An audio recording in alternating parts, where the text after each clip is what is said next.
why are Jews who are murdered in Pittsburgh different than Jews who are murdered in Israel? What can you say when something like that happens? You see that from the Torah, that when Aaron's children died in the Holy of Holies, that it says, Yidam Aaron, Aaron was silent, and that's it. And sometimes silence is louder than words.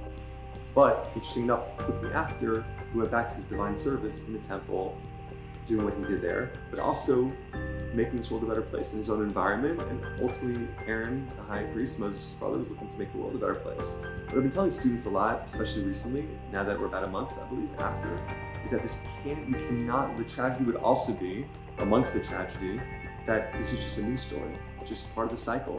Unfortunately, many people have forgotten it. I want the students to forget what took place can't be part of just a media story. Everybody to fill out something that they feel that they connect with.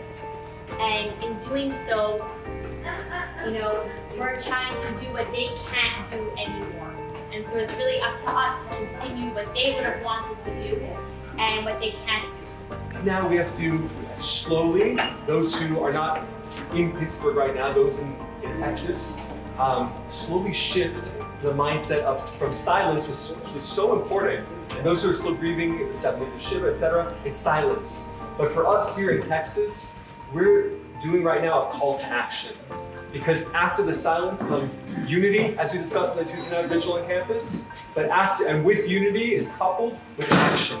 Tangible, physical, material perfection of this world we find ourselves in.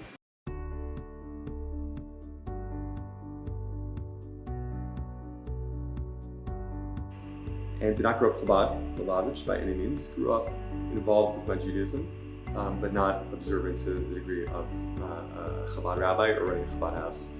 The beard was a little bit shorter, if you know what I'm saying. Walking into Chabad house, fully embraced, fully accepted in that sense. It's a place of love, acceptance. And I thought to myself, I want to come back here.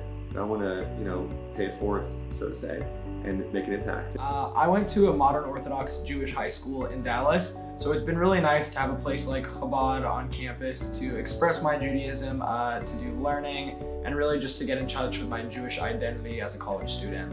So often anti-Semitism, from what I see on the ground here, is guised in anti-Israel sentiment. With that said, I don't believe personal, not a Chabad approach or anything like that, Zev Johnson speaking, that we have to always be expressing anti-Semitism that. Because sometimes when you speak about something too much, you maybe read it in a way, honestly. I've always been really comfortable with my Jewish identity. It's a big part of how I was raised, so it's never really affected me during my time at UT to be in a predominantly non-Jewish area. If we look at someone knowing that they're good, that they have a soul, that there's a light inside of them, even that knowledge and the way we perceive people can actually help bring that out inside of them. This world would be on fire with light, goodness, and the positive fire, Not the fire that burns, but the fire that warms people up.